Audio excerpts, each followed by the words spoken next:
সিজনের ফুলকপি দিয়ে কিন্তু অনেক কিছুই খেতে আমাদের দারুণ লাগে। তো তেমনই আজকে আমি বানিয়ে নিয়েছি দেখো ফুলকপি দিয়ে পরোটা।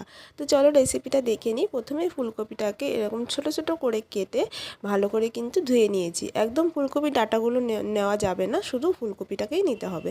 তারপরে এখানে কড়াইতে সর্ষের তেল গরম করে আদা কাঁচা লঙ্কা একটু থেতো করে রেখেছিলাম, সেটা একটু ভাজা ভাজা করে দিয়ে দিলাম ফুলকপিটা। তারপরে এখানে দিয়ে দিচ্ছি হলুদ আর নুন দিয়ে ভালো করে একটু ভাজা ভাজা করে নেব। তারপরে এখানে দিয়ে দিচ্ছি দেখো জিরে গুঁড়ো আর ধনে গুঁড়ো। ব্যাস এইটুকু দিয়ে ঢাকা দিয়ে ফুলকপিটাকে কিন্তু একটু ভালো করে ভেজে নেব, তাতে ফুলকপিটা কিন্তু অনেকটা সেদ্ধও হয়ে যাবে।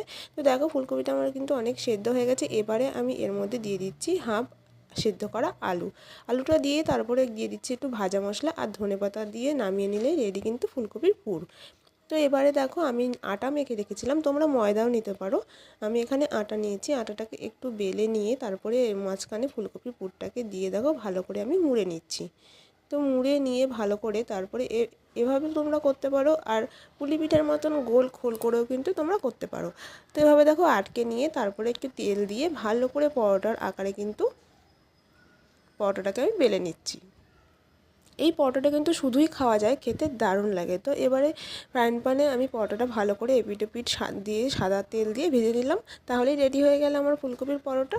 দারুণ টেস্টি হয়েছিল।